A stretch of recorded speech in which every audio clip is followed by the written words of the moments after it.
Parce qu'au fond, je pense que tout est politique. Quand vous parlez de politique, vous parlez de la société, ça englobe tous les sujets.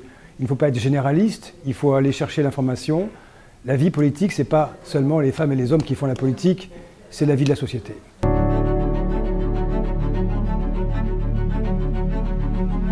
Ça fait plusieurs années que je viens à cet événement, je le considère comme très important. C'est à la fois un moment de partage, un moment de convivialité et un moment aussi de pédagogie. Vous pouvez échanger avec la salle sur les grands sujets du moment et puis vous pouvez aussi embarquer les jeunes.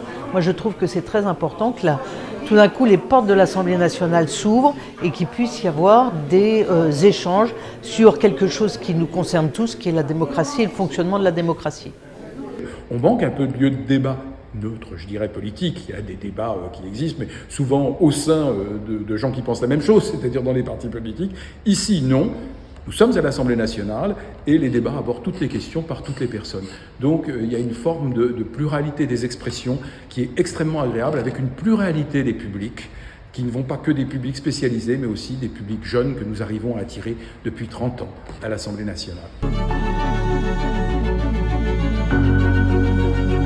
Je pense que dans le brouhaha de la politique, c'est un livre qui aide à comprendre, qui décrypte. Et j'y ajouterai une qualité nécessaire à mon avis, c'est qu'il soit accessible au plus grand nombre. Parce que la politique n'est pas une affaire d'initiés, ça ne doit surtout pas être une affaire d'initiés.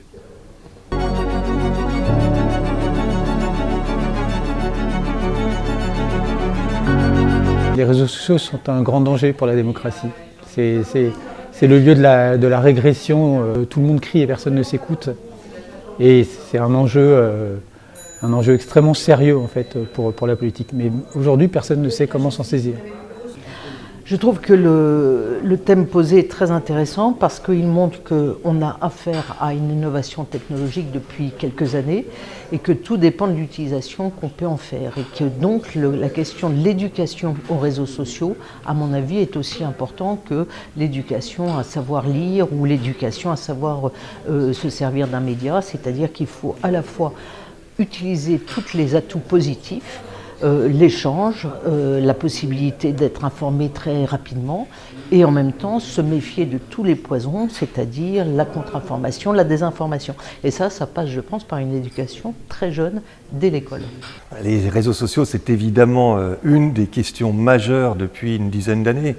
Ce qui est, je crois, le plus important autour des réseaux sociaux, c'est la transformation profonde de ce qui constituait l'espace de délibération classique d'une démocratie, où les médias traditionnels avaient un rôle qui leur était dévolu pour contribuer à construire cet espace de délibération, où on avait des responsables politiques qui ensuite soumettaient aux citoyens des offres, et puis des citoyens qui écoutaient, qui lisaient et qui choisissaient. Cet espace, il a explosé, il n'existe tout simplement plus, et c'est ça les réseaux sociaux, beaucoup plus profondément, je crois, que parfois les polémiques ou les effets négatifs ou positifs auxquels on les ramène, c'est tout simplement la transformation de notre espace de délibération commun, et c'est pour cela qu'ils sont à l'aune d'une transformation de la démocratie elle-même.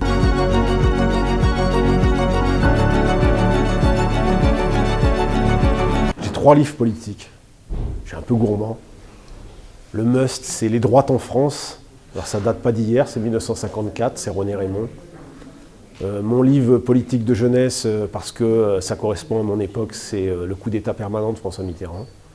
Et puis le livre politique contemporain, celui qu'on a primé ici dans ce prix, c'est L'Archipel français de Jérôme Fourquet, probablement un des meilleurs livres qu'on ait récompensé ces dernières années.